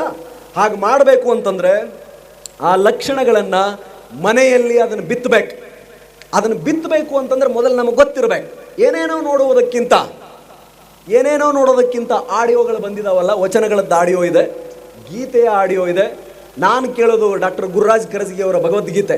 ಗಾಡಿಯಲ್ಲಿ ಕೂತ್ರೆ ಅವ್ರದ್ದು ಕೇಳ್ತೇನೆ, ಇಲ್ಲ ಅಂದರೆ ನಾನು ಗುರುಗಳ ಮಾತುಗಳನ್ನು ಕೇಳ್ತೇನೆ. ಅದರಿಂದ ನಾನು ಕಲಿತೀನಿ. ಕಲಿಕೆ ನಿಂತಿಲ್ಲ. ಓಹೋ ಹೀಗಿದೆಯಾ, ಇಂಥದ್ದು ಒಂದಿದೆಯಾ. ನಿನ್ನೆ ನಾನು ಒಂದು ಪುಸ್ತಕ ಬಿಡುಗಡೆ ಮಾಡಿದೆ ಕೂಡ್ಲಿಗೆಯಲ್ಲಿ, ಉರಿಲಿಂಗ ಪೆದ್ದಿ ಅನ್ನೋ ಶರಣನ ಪುಸ್ತಕ. ನನಗೆ ಅಲ್ಲಮ ಪ್ರಭು, ಬಸವಣ್ಣ, ಅಕ್ಕಮಹಾದೇವಿ, ಇವು ಉಳಿದ ಡೋರ ಕಕ್ಕಯ್ಯ, ಮಾದರ ಚೆನ್ನ ಇವ್ರ ಬಗ್ಗೆ ಎಲ್ಲ ಗೊತ್ತಿತ್ತು. ಉರ್ಲಿಂಗ ಪೆದ್ದಿ ಬಗ್ಗೆ ಗೊತ್ತಿರಲಿಲ್ಲ. ಪುಸ್ತಕದ ಬಗ್ಗೆ ಮಾತನಾಡಬೇಕಲ್ಲ ಅಂತ ಓದಿದೆ.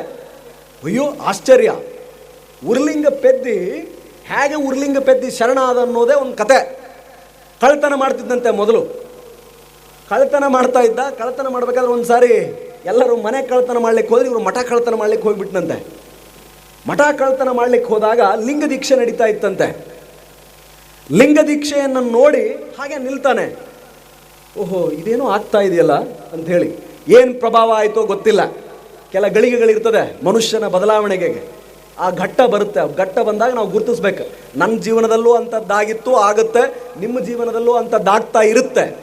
ಅದನ್ನು ನೋಡಿಬಿಟ್ಟು ಇದು ನಾನು ಹಾಗಾಗಬೇಕು ಅಂತ ಹೇಳಿ ಅವನು ತನ್ನ ಕೆಲಸ ಆರಂಭ ಮಾಡ್ತಾನೆ. ಪ್ರತಿನಿತ್ಯ ಕಟ್ಟಿಗೆ ಕಡಿಯೋದು, ಆ ಆಶ್ರಮಕ್ಕೆ ಬಂದು ಹಾಕ್ತಾ ಇರೋದು ಕಟ್ಟಿಗೆಗಳನ್ನು. 12 ವರ್ಷಗಳ ಕಾಲ ಮಾಡಿದ ಮೇಲೆ ಆ ಗುರುವಿಗೆ ಕೇಳ್ತಾನೆ, ನನಗೆ ಲಿಂಗ ದೀಕ್ಷೆ ಆಗಬೇಕು, ನಾನೂ ಹಾಗಾಗಬೇಕು ಅಂತ. ಅಷ್ಟೊತ್ತಿಗೆ ಆಲ್ರೆಡಿ ಸ್ವಾಮೀಜಿಯವರಿಗೆಲ್ಲ ಗೊತ್ತಾಗಿರುತ್ತೆ. ಆ ರೊತ್ತ ಅಂತ ಯಾರು ಕಟ್ಟಿಗೆ ತೊಗೊಂಬಂದು ಹಾಕ್ತಿದ್ದಾರೆ, ಗುರು ಅಂದರೆ ಎಲ್ಲ ಗೊತ್ತಿರುತ್ತೆ. ಆಮೇಲೆ ಅವರಿಗೆ ಲಿಂಗ ದೀಕ್ಷೆ ಕೊಡ್ತಾರೆ. ಅವರು ವಚನಗಳನ್ನು ಬರೀತಾರೆ. ಉರುಲಿಂಗ ಪೆದ್ದಿ. ನಮ್ಮ ಬೀದರ್, ಗುಲ್ಬರ್ಗ ಈ ಬಾರ್ಡರ್ಗಳೆಲ್ಲ ಮಠಗಳಿದೆ. ಸೊ ಹಾಗಿದ್ರೆ ನಮ್ಮ ಸಂಸ್ಕೃತಿಯಲ್ಲಿ ಬದಲಾದವರನ್ನು ನಾವು ಪೂಜಿಸ್ತೇವೆ. ನಮ್ಮ ಪೂರ್ವಾಶ್ರಮ, ನಮ್ಮ ಹಿನ್ನೆಲೆಯ ಬದುಕು, ಹಿಂದಿನ ಬದುಕು ಹೇಗೆ ಇರಲಿ, ಒಂದು ಸಾರಿ ನಾವು ಮಾಡುತ್ತಿರುವುದು ತಪ್ಪು ಅಂತ ಗೊತ್ತಾಗಿ ನಾವು ಬದಲಾದರೆ ನಾವು ಪೂಜಿಸ್ತೇವೆ. ಪೂಜೆ ಮಾಡ್ತಿಲ್ವಾ? ಮಹರ್ಷಿ ಮಾಲ್ವಿಕಿಯವರ ಪೂರ್ವಾಶ್ರಮದ ಬದುಕು ಹೇಗಿತ್ತು? ಬದಲಾದರೂ ಇಡೀ ಜಗತ್ತಿಗೆ ಪ್ರಪ್ರಥಮ ಕಾವ್ಯ, ಸಾಂಸ್ಕಾರಿಕವಾಗಿ, ರಾಜಕೀಯವಾಗಿ, ಆರ್ಥಿಕವಾಗಿ ಎಲ್ಲವನ್ನೂ ಬರೆದಿಟ್ಟ ಒಂದು ಬಹುದೊಡ್ಡ ಕಾವ್ಯ, ಲಿಖಿತ ದಾಖಲೆಯನ್ನು ಕೊಟ್ಟರು. ಆದಿಕವಿ, ಜಗದ ಕವಿ, ಯುಗದ ಕವಿ ಅಂತ ನಾವು ಪೂಜೆ ಮಾಡ್ತಿದ್ದೀವಿ. ಬದಲಾದರೆ ನಾವು ಪೂಜೆ ಮಾಡ್ತೀವಿ.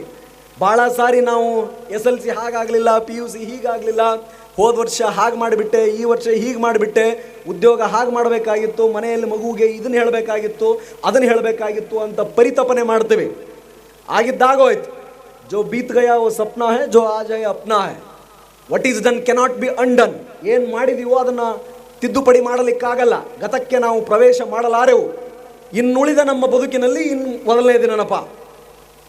ಇನ್ನೇನು ನಮ್ಮ ಬದುಕು ಉಳಿದಿದೆ, ಆ ಬದುಕಿನಲ್ಲಿ ಇದು ಮೊದಲನೇ ದಿನ. ನಾವಿನ್ನು ಮುಂದೆ ಹೀಗೆ ಬದುಕ್ತೀವಿ ಅಂತಕ್ಕಂಥ ಶಪಥ, ಪ್ರತಿಜ್ಞೆ, ಸ್ವಲ್ಪ ಮಟ್ಟಿನ ಪ್ರತಿಜ್ಞೆ. 100ಕ್ಕೆ 100ರಷ್ಟು ಆಗುತ್ತೋ ಬಿಡುತ್ತೋ ಪ್ರಯತ್ನ ಮಾಡೋಣ. ಪ್ರಯತ್ನ ಮಾಡಿದ ನಂತರವೂ ಆಗಲಿಲ್ವೇ ಶಿವನಿಚ್ಛೆ. ದೇವನೊಬ್ಬ, ನಾಮ ಹಲವು, ಶಿವನಿಚ್ಛೆ. ನಮ್ಮ ಪ್ರಯತ್ನನಾದರೂ ನಾವು ಪ್ರಾಮಾಣಿಕವಾಗಿ ಮಾಡಬೇಕಲ್ಲ. ಪ್ರಯತ್ನವನ್ನು ಮಾಡದೆ ಸೋಲೊಪ್ಪೋದು ಮಹಾಪಾಪ.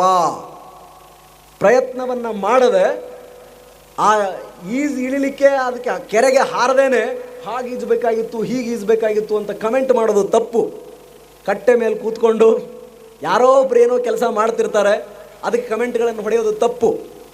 ಹಾಗಾಗ್ಕೂಡ್ದು. ಸಮಯವನ್ನು ವ್ಯರ್ಥ ಮಾಡಬಾರದು. ಏನಾದರೂ ವಾಪಸ್ ತೆಗೆದುಕೊಳ್ಬೋದು, ಸಮಯವನ್ನು ವಾಪಸ್ ತೆಗೆದುಕೊಳ್ಳಿಕ್ಕಾಗಲ್ಲ. ಹಾಗಿದ್ರೆ ಅಂತಹ ಗುಣಗಳನ್ನು ಒಬ್ಬ ಯುವಕ ಅಂತ ಯಾರನ್ನು, ಯುವಕ ಅನ್ನೋದು ವಯಸ್ಸಿಗೆ ಸಂಬಂಧಪಟ್ಟಿದ್ದಲ್ಲ, ವಯಸ್ಸಿಗೆ ಸಂಬಂಧಪಟ್ಟಿದ್ದಲ್ಲ. 100 ಶತಾಯುಷಿ ಆದಾಗಲೂ ಕೂಡ ಸರ್ ಎಂ ವಿಶ್ವೇಶ್ವರಯ್ಯನವರು ಅದೇ ತೀವ್ರತೆಯಲ್ಲಿ ಕೆಲಸ ಮಾಡ್ತಿದ್ರಂತೆ. ಅವರು ಯುವಕನೇ. ಅಬ್ದುಲ್ ಕಲಾಂರು ಕೊನೆಯವರೆಗೂ ಕೂಡ ತಾವು ನಂಬಿಕೊಂಡ ಆದರ್ಶವನ್ನೇ ನಂಬಿ ಪ್ರವಚನವನ್ನು ಮಾಡುತ್ತಲೇ ಕೊನೆಯ ವಿಷಯ ಹೇಳಿದರು. ಅದು ಅವರ ಸ್ವಧರ್ಮ. ಧರ್ಮ ಅನ್ನೋದು ಜಾತಿ ಸೂಚಕ ಅಲ್ಲ. ಸ್ವಧರ್ಮ, ನನ್ನ ಸ್ವಧರ್ಮ ಏನು? ರಕ್ಷಣೆ. ಖಾಕಿಯನ್ನು ತೊಟ್ಟಿರುವ ನಾನು ನೊಂದವರಿಗೆ ನ್ಯಾಯವು ಕಣ್ಣೀರನ್ನು ಒರೆಸ್ತಕ್ಕಂಥದ್ದು. ನ್ಯಾಯ ವಿತರಣಾ ವ್ಯವಸ್ಥೆಯಲ್ಲಿ ನನ್ನ ಕೈಲಾದ IPC CRPCಯನ್ನು ಎಕ್ಸಿಕ್ಯೂಟ್ ಮಾಡೋದು ನನ್ನ ಸ್ವಧರ್ಮ. ಒಬ್ಬ ಶಿಕ್ಷಕನ ಸ್ವಧರ್ಮ ಪಾಠ ಮಾಡೋದು, ಸರಿ ತಪ್ಪು, ಹಿನ್ನೆಲೆ, ಇತಿಹಾಸ, ಮುನ್ನೆಲೆ ಇದ್ದ ಫ್ಯಾಕ್ಟ್ಗಳನ್ನು ಎನಾಲಿಸಿಸ್ ಮಾಡಿ ಹೇಗೆ ಬದುಕಬೇಕು ಅನ್ನೋದನ್ನು ಪಾಠ ಮಾಡ್ತಕ್ಕಂಥದ್ದು ಒಬ್ಬ ಗುರುವಿನದು. ನಮ್ಮ ಶ್ರೀಗಳು ಮಾಡ್ತಾ ಇದ್ದಾರಲ್ಲ, ಇದೆಲ್ಲವನ್ನು ಬಿಡಿ, ಇದನ್ನು ನಿಜವಾಗಿಯೂ ಪಡಿರಿ ಅಂತ ಹೇಳ್ತಕ್ಕಂಥದ್ದು ಅದು ಸ್ವಧರ್ಮ. ಒಬ್ಬ ಪೌರ ಕಾರ್ಮಿಕನ ಸ್ವಧರ್ಮ ಏನು? ಕಸ ಗುಡಿಸೋದು, ಸ್ವಚ್ಛವಾಗಿ ಇಡೀ ನಗರವನ್ನು ಸ್ವಚ್ಛವಾಗಿಡುವುದು ಅವರ ಸ್ವಧರ್ಮ. ಒಬ್ಬ ಹೇರ್ ಕಟ್ ಮಾಡ್ತಕ್ಕಂಥವನ ಸ್ವಧರ್ಮ ಏನು? ಬಂದ ಯಾವ ವ್ಯಕ್ತಿ ಬಂದರೂ ಕೂಡ ಅವನಿಗೆ ನೀಟಾಗಿ ಕ್ಷೌರ ಮಾಡೋದು, ಅದು ಅವನ ಸ್ವಧರ್ಮ. ಯಾವ ಕಾಯಕನೂ ಶ್ರೇಷ್ಠ ಅಲ್ಲ, ಯಾವ ಕಾಯಕನೂ ಕೂಡ ಕನಿಷ್ಠ ಅಲ್ಲ. ಕುವೆಂಪುರವರ ಮಲೆಗಳಲ್ಲಿ ಮದುಮಗಳು ಹೇಳಿದ ಪ್ರಥಮ ವಾಕ್ಯ, ಇಲ್ಲಿ ಯಾರೂ ಮುಖ್ಯರಲ್ಲ, ಯಾರೂ ಅಮುಖ್ಯರಲ್ಲ. ಒಬ್ಬ ದೋಬಿನೂ ಬೇಕು, ಒಬ್ಬ ಕ್ಷೌರಿಕನೂ ಬೇಕು, ಒಬ್ಬ ಪೊಲೀಸ್ನೂ ಬೇಕು, ಒಬ್ಬ ಶಿಕ್ಷಕನೂ ಬೇಕು, ಒಬ್ಬ ಗುರುನೂ ಬೇಕು.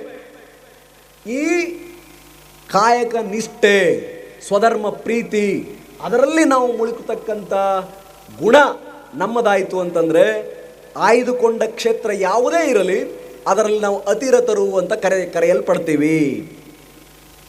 ಸೊ ಈ ಗುಣಗಳನ್ನು ಬೆಳೆಸ್ಕೊಳ್ಳಲಿಕ್ಕೆ ಇಂತಹ ಕಾರ್ಯಕ್ರಮ, ಇದಕ್ಕೆ ಯಾಗ, ಹಿಂದೆ ಯಾಗ ಮಾಡ್ತಿದ್ರಲ್ಲ, ಬಾಳ ಯಾಗ, ಜ್ಞಾನ ಯಾಗ, ಅದು ಗೋಯಾಗ, ಅದವೆಲ್ಲ ಅದರ ಮೂಲ ಉದ್ದೇಶ ಬಹುಜನ ಹಿತಾಯಚ ಬಹುಜನ ಸುಖಾಯಚ, ಎಲ್ಲರ ಏಳಿಗೆ, ಸರ್ವೇ ಜನ ಸುಖಿನೋ ಭವಂತು, ಸರ್ವರಿಗೂ ಸಮಬಾಳು, ಸರ್ವರಿಗೂ ಸಮಪಾಲು, ವಸುದೈವ ಕುಟುಂಬಕಂ, ಇಡೀ ವಿಶ್ವವೇ ಒಂದು ಕುಟುಂಬ, ಇಲ್ಲಿರುವವರೆಲ್ಲ ಒಂದೇ ಅನ್ನೋ ತತ್ವದಡಿ ಆಗ್ತಾ ಇತ್ತು.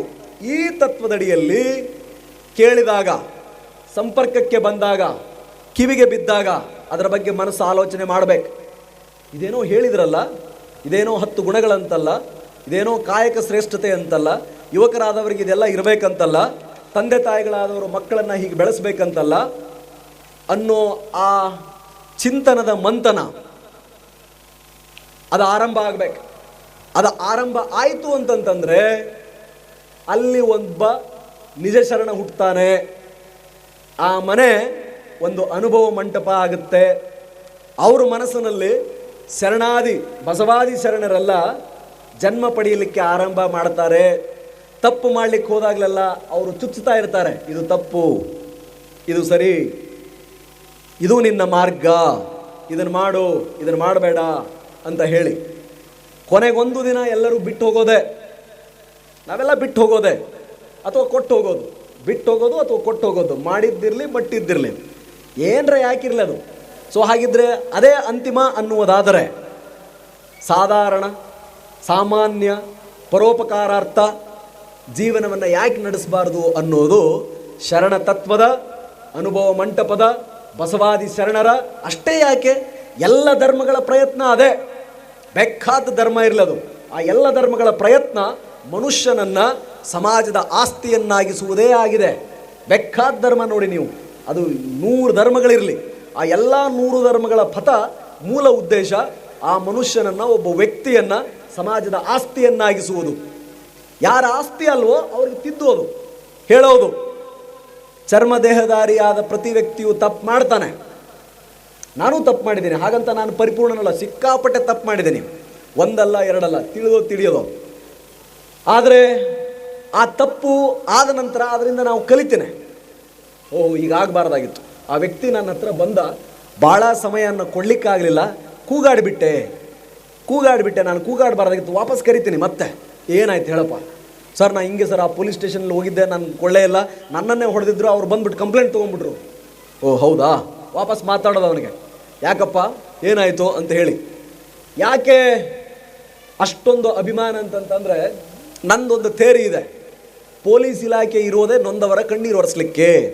100ಕ್ಕೆ 100ರಷ್ಟು ನ್ಯಾಯವನ್ನು ಒದಗಿಸಲಿಕ್ಕಾಗದೆ ಹೋದರು, 100ಕ್ಕೆ 100ರಷ್ಟು ನ್ಯಾಯವನ್ನು ಒದಗಿಸಲಿಕ್ಕಾಗದೆ ಹೋದರು, ಬಂದ ವ್ಯಕ್ತಿಯನ್ನು ಮೊದಲು ಕೂಡಿಸೋದು, ಬನ್ನಿ ಕೂತ್ಕೊಳ್ಳಿ, ಏನು ಸಹಾಯ ಮಾಡಲಿ ಸ್ವಾಮಿ. ಮಾತಿನ ಧಾಟಿ ಭಾಳ ಇಂಪಾರ್ಟೆಂಟ್. ಒಬ್ಬ ವ್ಯಕ್ತಿ ಹೊಡೆದ್ರೆ ಮರಿಬೋದು, ಅವಮಾನವನ್ನು ಮರೆಯಲ್ಲ. Injuries may be forgotten, insults are always remembered till the last breath. ಕೊನೆವರೆಗೂ ಕೂಡ ಅವಮಾನವನ್ನು ಒಬ್ಬ ವ್ಯಕ್ತಿ ನೆನಪಲ್ಲಿಡ್ತಾನೆ. ಸೊ ಪೊಲೀಸ್ ಇಲಾಖೆಯಲ್ಲಿ ನಾವು ಮಾಡೋದು ಇಷ್ಟೇ, ಬಂದ ತಕ್ಷಣ ಕೂಡ್ಸೋದು ಅವ್ರನ್ನ, ನೀರು ಕೊಟ್ಟು ಏನು ಸಹಾಯ ಮಾಡೋದು ಸ್ವಾಮಿ ಹೇಳಿ, ಏನಾಗಬೇಕು ನಮ್ಮಿಂದ.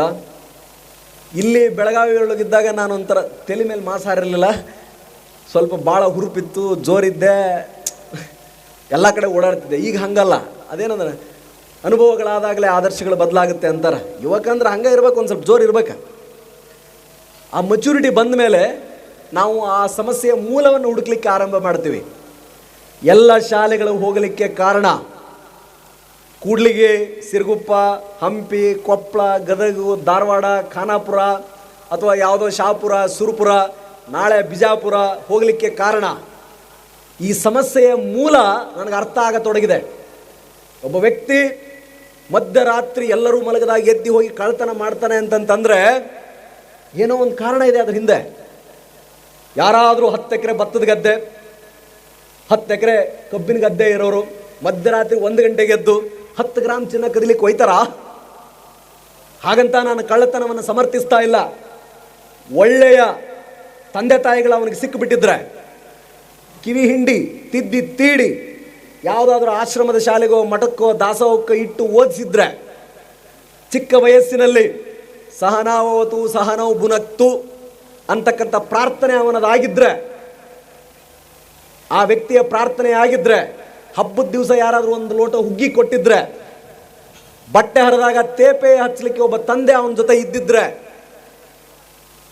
ಐಸ್ ಕ್ರೀಮ್ ಎಲ್ಲರೂ ಖರೀದಿ ಮಾಡಬೇಕಾದ್ರೆ ಆ ಹೋಗಿ ಐಸ್ ಕ್ರೀಮ್ ತಗೊಳ್ಳಿಕ್ಕೆ 4 ಆಣೆ ಅವನ ಜೇಬಲ್ಲಿ ಇದ್ದಿದ್ರೆ, ಯಾರು ಕಳ್ಳರಾಗ್ತಾರ್ರಿ? ಕಳ್ಳರಾಗಲ್ಲ. ಒಂದು ಸಿಂಪಲ್ ವೈಟ್ ಕಾಲರ್ ಕ್ರಿಮಿನಲ್ಸ್, ಭಾಳ ಬುದ್ಧಿವಂತ, ಗ್ರ್ಯಾಜುಯೇಷನ್ ಆಗಿದೆ, ದೊಡ್ಡ ಮನುಷ್ಯ, ಊರಲ್ಲಿ ಸೈಲೆಂಟಾಗಿ ಹೋಗಿ ಒಂದು ಫೋರ್ಜರಿ ಮಾಡಿ ಒಂದು ಪ್ರಾಪರ್ಟಿ ರಿಜಿಸ್ಟರ್ ಮಾಡ್ಕೊಂಡ್ಬಿಡ್ತಾನೆ. ಕೋಟಿ ರೂಪಾಯಿ ಬೆಲೆ ಬಾಳದ್ದು, ಮುಟ್ಟಕ್ಕಾಗಲ್ರಿ. ನೀವು ಮುಟ್ಟಿಲ್ಲ ಅಂದ್ರಿ ಅಂತ ಕೇಳ್ಬಿಡ್ರಿ, ನಾನು ಮುಟ್ತೀನಿ, ತಗೊಂಬರ್ತೀನಿ, ಒದಿತೀನಿ, ಒಳಗೆ ಹಾಕ್ತೀನಿ. ಮತ್ತು ಬೇರೆ ಅವ್ರಿಗೆ ಶಿಫಾರಸ್ ಮೇಲೆ ಶಿಫಾರಸ್. ಇಲ್ರಿ ಅವನು ನಮ್ಮವನು ನೋಡ್ರಿ ಅದೇನಾಗೈತಿ, ಎಣಿಸ್ಬಿಟ್ರೆ ಬೇಲ್ ತೊಳ್ತಾರ. 10 ಗ್ರಾಮ್ ಚೈನ್ ಎಳೆದವಂಗ ರಾತ್ರಿ ಹೋಗಿ ಕದ್ದು ಜನರ ಕಡೆ ಬಡ್ತಾ ತಿಂದು ವಾಪಸ್ ಪೊಲೀಸ್ ಸ್ಟೇಷನ್ನಲ್ಲಿ ಬಂದು ಪಿನಾಯಿಲ್ ಕುಡ್ದವಂಗ ಅಷ್ಟು ದೊಡ್ಡ ಶಿಕ್ಷೆ. ಇವ್ರಿಗೆ ರಾಜ ಮರ್ಯಾದೆ. ನಾನು ಈ ಕಾರಣ ಹುಡುಕ್ಲಿಕ್ಕೆ ಆರಂಭ ಮಾಡಿದ್ದೀನಿ. ಅವನಿಗೇನು ಕಾರಣ? ಹಾಗಿದ್ರೆ ಅಂಡ ಬಸವಣ್ಣ ಕಂಡ ಸಮ ಸಮಾಜದ ಕನಸು ಇನ್ನೂ ಕನಸಾಗೇ ಇದೆ. ಬಡತನ, ಅಸಮಾನತೆ, ನಿರುದ್ಯೋಗ, ಅನಕ್ಷರತೆ ಇನ್ನೂ ಕಾಡ್ತಾ ಇದೆ. ಬೀದಿ ಬದಿ ಇನ್ನೂ ಜನ ಅನಾಥ ಶವಗಳಾಗಿ ಪೊಲೀಸರಿಗೆ ಸಿಗ್ತಾ ಇದ್ದಾರೆ. Unidentified dead body. 1 ವರ್ಷಕ್ಕೆ ಗುರುತು ಪರಿಚಯ ಸಿಗದ ಡೆಡ್ ಬಾಡಿಗಳು ಎಷ್ಟು ಗೊತ್ತಾ? ಆದ ಕೊಲೆಗಿಂತ ಹೆಚ್ಚು. ಅಂದರೆ ಆ 200 ಜನರ ವಾರಸ್ದಾರ ಯಾರು? ಯಾಕೆ ಬೀದಿಗೆ ಬಂದರು? ಯಾಕೆ ಅನಾಥರಾದರು? ಯಾಕೆ ಭಿಕ್ಷೆ ಬೇಡಲಿಕ್ಕೆ ಆರಂಭ ಮಾಡಿದರು? ಯಾಕೆ ಅವರನ್ನು ಸ್ವಂತ ತಂದೆ ತಾಯಿ ಮಕ್ಕಳು ಬಂಧು ಬಳಗ ಜನನವಂತೂ ಆಯ್ತಲ್ಲ, ಯಾಕೆ ಅವರನ್ನು ಬಿಟ್ಟರು? ಈ ಆಲೋಚನೆಯ ಪ್ರೇರೇಪಣೆ ಎಲ್ಲ ಕಡೆಗೂ ಹೋಗೋದು. ಅವ್ರಿಗೆ ಹೇಳೋದು, ನೀನು ಸಾಮಾನ್ಯನಲ್ಲ, ಅಸಾಮಾನ್ಯ. ಬಡತನ ಅನ್ನೋದೊಂದು ಶಾಪ ಅಲ್ಲ. ಬಡತನದಿಂದ ಹೊರಬರದೆ ಹೋದರೆ ನಿಜವಾದ ಶಾಪ. ಆರ್ಥಿಕವಾಗಿ ಸಬಲರಾಗಿ ಬಾಬಾ ಸಾಹೇಬ್ ಅಂಬೇಡ್ಕರ್ ಹೇಳಿದ್ದಾರೆ, ಕೇವಲ ರಾಜಕೀಯ ಸ್ವಾತಂತ್ರ್ಯ ಅಲ್ಲ. ಎಲ್ಲಿಯವರೆಗೆ ಆರ್ಥಿಕ ಸ್ವಾತಂತ್ರ್ಯ ಒಬ್ಬ ವ್ಯಕ್ತಿಗೆ ಸಿಗುವುದಿಲ್ಲವೋ, ಎಲ್ಲಿಯವರೆಗೆ ಸಾಮಾಜಿಕವಾಗಿ, ಬೌದ್ಧಿಕವಾಗಿ, ಸಾಂಸ್ಕೃತಿಕವಾಗಿ ಶ್ರೀಮಂತಿಕೆ ಅವನ ಮನೆಯಲ್ಲಿ ನೆಲೆಸುವುದಿಲ್ಲವೋ, ಮನೆ ಮುಂದ್ಗಡೆ ಒಂದು ಚೇರ್ ಹಾಕಿ ಸಾಯಂಕಾಲ ಒಂದು ಕಪ್ ಟೀ ಸ್ವಾಭಿಮಾನದಿಂದ ಆ ವ್ಯಕ್ತಿ ಕುಡಿಯುವುದಿಲ್ಲವೋ, ತನ್ನ ಇಡೀ ಕುಟುಂಬವನ್ನು ಕರೆದುಕೊಂಡು ಪರವಾಗಿಲ್ಲ ಎಲ್ಲಿ ದೂರ ಹೋಗದೆ ಹೋದ್ರೆ ಜೋಕಾಕ್ ಫಾಲ್ಸ್ ಅಲ್ಲಿ ಹೋಗಿ ಕೂಡುವುದಿಲ್ಲವೋ, ಅಥವಾ ಪ್ರೇಕ್ಷಣೀಯ ಸ್ಥಳಗಳಿಗೆ ಭೇಟಿ ಕೊಡುವಷ್ಟು ಆರ್ಥಿಕ ಸಬಲತೆ ಬರದೇ ಹೋದರೆ 7 ದಶಕಗಳ ಈ ಕಂಪ್ಲೀಟ್ ಪ್ರಯತ್ನ ವ್ಯರ್ಥವೇ ಅಲ್ವೇ? ಇದನ್ನು ಬಡಿದೆಬ್ಬಿಸಲಿಕ್ಕೆ ಇದರಿಂದ ಪರಿಹಾರ, ಯಾವುದರಿಂದ ಪರಿಹಾರ? ಆಗಿದ್ರೆ ಕೇವಲ ಶಿಕ್ಷಣದಿಂದ ಮಾತ್ರ ಇದಕ್ಕೆ ಪರಿಹಾರ. ಶಿಕ್ಷಣ ಪಡೆಯಬೇಕು, ನೌಕರಿ ತಗೋಬೇಕು, ಜ್ಞಾನ ಸಂಪಾದನೆ ಮಾಡಬೇಕು. ನಾವು ಕೂಡ ಸಮಾಜದಲ್ಲಿ ಯಾವ ಹುದ್ದೆನಾದರೂ ಇರಲಿ, ಮತ್ತೊಬ್ಬರು ತಲೆ ಹೊಡೆದು ಬದುಕೋ ಅವಶ್ಯಕತೆ ಇಲ್ಲ. ಪೊಲೀಸ್ ಪೇದೆನ ಪರವಾಗಿಲ್ಲ, ಒಬ್ಬ SD ಆಗ್ತಾನ ಪರವಾಗಿಲ್ಲ, FD ಆಗ್ತಾನ ಪರವಾಗಿಲ್ಲ. ಆ ಕಾಯಕವನ್ನೇ ಒಪ್ಪಿಕೊಂಡು ತಾನು ತನ್ನ ಕುಟುಂಬ ತಾನು ತನ್ನ ಕುಟುಂಬ, ಒಬ್ಬ ವ್ಯಕ್ತಿ ಸರ್ಕಾರಿ ನೌಕರಿಗೆ ಹೋದರೆ ಅವನ್ನ ಮುಂದಿನ 3 ತಲೆಮಾರುಗಳು ಸುಭದ್ರ. ಒಬ್ಬ ವ್ಯಕ್ತಿ ಒಂದು ಕುಟುಂಬದಲ್ಲಿ ಸರ್ಕಾರಿ ನೌಕರಿಗೆ ಹೋದ ಅಂದರೆ ಮುಂದಿನ 3 ಕುಟುಂಬಗಳು ಆರ್ಥಿಕವಾಗಿ ಸುಭದ್ರ ಆಗ್ತವೆ. ಪೊಲೀಸ್ ಪೇದೆನೇ ಆಗಿರಲಿ, ಮಾಸ್ತರ್ ಆಗಿರಲಿ, ಆರ್ಮಿಗೆ ಹೋಗಲಿ, ಅಷ್ಟು ಆರ್ಥಿಕ ಸಬಲತೆ ಅವನಿಗೆ ಬರುತ್ತೆ. ಇದು ಬರಲಿ ಅನ್ನೋ ಕಾರಣಕ್ಕೆ ಬೇಕಾದವ್ರು ಬೇಕಾದ್ದು ಹೇಳಿ ಹೋಗಿ ಮಾತಾಡೋದು. ಹೃದಯದಿಂದ ಮಾತನಾಡಿದರೆ ಜಗತ್ತು ಕೇಳುತ್ತೆ ಅಂತ ಹೇಳ್ತಾರೆ. ಹೃದಯದಿಂದ ಮಾತನಾಡಿದರೆ ಜಗತ್ತು ಕೇಳುತ್ತೆ. ಹಾಗಿದ್ರೆ ನಾನು ಇದರ ಪ್ರತಿಫಲ 4 ಜನ ಶಿಕ್ಷಕರು ಸೇರಿ, ನಾನಿಲ್ಲ ಅಂದ್ರೆ ಏನ್ರಿ, ಶಾಲೆ ಬಿಟ್ಟು ಗೋವಾ ಕೊಡೋಗ್ಬಿಡ್ತಿದ್ದೆ. 8ನೇ ತರಗತಿ, 9ನೇ ತರಗತಿ, 10ನೇ ತರಗತಿ ಬರೋ 3 ಸಾರಿ ನಾನು ಡ್ರಾಪ್ ಔಟ್ ತೊಗೊಂಡಾಗ ವಾಪಸ್ ಕರ್ಕೊಂಬಂದು ಪರೀಕ್ಷೆ ಬರೀ ಮರಯ, ಊಟ ನಾ ಹಾಕ್ತೀನಿ ಅಂದ್ರೆ ನಮ್ಮ ಸರ್, ಲೇ ದತ್ತಕ್ಕೆ ತಗೊಂತೀನಿ ನಾ ಬಂದ್ಬಿಡ, ಸಮಸ್ಯೆ ಭಾಳ ಐತೇನೋ ಮನೆಗ. ಒಬ್ಬ ಜಿ ಚೌಡಿ ಟೀಚರ್ ನನ್ನನ್ನು ಕರೆದು 7ನೇ ತರಗತಿ ಪರೀಕ್ಷೆ ಬರೆಸದೆ ಹೋಗಿದ್ರೆ, 10ನೇ ತರಗತಿ ಗೋವಾದಲ್ಲಿದ್ದಾಗ ಪಣಜಿಗೆ ಬಂದು ವಾಪಸ್ ರವೀಂದ್ರ ಆರ್ ಪಟ್ಟಣ್ ಕರ್ಕೊಂಡೋಗಿ ಪರೀಕ್ಷೆಯನ್ನು ಬರೆಸದೆ ಹೋಗಿದ್ರೆ, ಎಲ್ಲ ಬಿಟ್ಟು KSRTC ಕಂಡಕ್ಟರ್ ಆಗ್ತೀನಿ ಅಂತ ಹೋದಾಗ RS ಪಾಟೀಲ್ ಸರ್ ಕರ್ಕೊಂಡ್ಬಂದು ವಾಪಸ್ PUC ಪರೀಕ್ಷೆಯನ್ನು ಬರೆಸದೆ ಹೋಗಿದ್ರೆ, ಪೋಸ್ಟಲ್ ಅಸಿಸ್ಟೆಂಟ್ ಹಾವೇರಿಗೆ ಜಾಯಿನ್ ಆಗ್ಲಿಕ್ಕೆ ಹೋದಾಗ, ಲೇ ದಡ್ಡ, 1000 ಜನಕ್ಕೆ ಅನ್ನ ಹಾಕುವ ಶಕ್ತಿ ಇದೆ, 4 ಜನರಿಗೆ ಸೀಮಿತ ಆಗ್ತಿ ಅಂತೀಯಲ್ಲ, ನಿನ್ನ ಹತ್ರ ಶಕ್ತಿ ಇದೆ, ಓದು ಅಂತ ಸ್ವಾಮಿ ನಿರ್ಭಯಾನಂದ ಸರಸ್ವತಿ ಅವರು ಹೇಳದೆ ಹೋಗಿದ್ರೆ ನಾನು ಆಗ್ತಿದ್ನಾ, ನಾನು ಬರ್ತಿದ್ನಾ? ಇಲ್ಲ. ಹಾಗಿದ್ರೆ ನಾನು ಅದನ್ನು ಪಡೆದಿದ್ದೀನಿ ಅನ್ನೋದ ಮೇಲೆ ವಾಪಸ್ ಕೊಡೋದು ನನ್ನ ಜವಾಬ್ದಾರಿ ಅಲ್ವೇ? ಹಿಡಿ ಪಡೆದ್ರೆ ಪಡಿ ಕೊಡಬೇಕಲ್ಲ. ಅದನ್ನು ಕೊಡಲಿಕ್ಕೆ ಈ ಎಲ್ಲ ಸರ್ಕಸ್, ಈ ಎಲ್ಲ ಪ್ರಯತ್ನ, ಹೇಳೋದು ಹೇಳೋದು ಹೇಳೋದು. And I consider it as my national duty, ಅದು ನನ್ನ ರಾಷ್ಟ್ರೀಯ ಕರ್ತವ್ಯ. ನಮಗೆಲ್ಲ ಹೇಳಿಕೊಡ್ತಾರೆ, ಕೋಟ್ಯಾಂತರ ರೂಪಾಯಿ ಖರ್ಚು ಮಾಡಿ ತರಬೇತಿ ಕೊಡ್ತಾರಲ್ಲ, Lal Bahadur Shastri academy of administration ಅಂತ ಮಸೂರಿನಲ್ಲಿದೆ, ಹಿಮಾಲಯದ ತೊಪ್ಪಲಿನಲ್ಲಿ, ತುಂಬ ಚೆನ್ನಾಗಿರ್ತದೆ.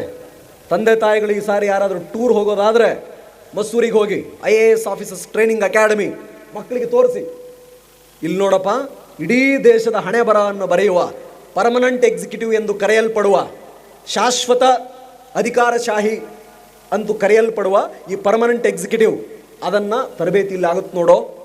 ಏನು ತರಬೇತಿ ಅಂತೀರಾ? ಈ ದೇಶದ ಅತ್ಯಂತ ಪ್ರತಿಭಾವಂತ ವಿಷಯ ತಜ್ಞರು ಬಂದು ನಮಗೆ ಪಾಠ ಮಾಡ್ತಾರೆ.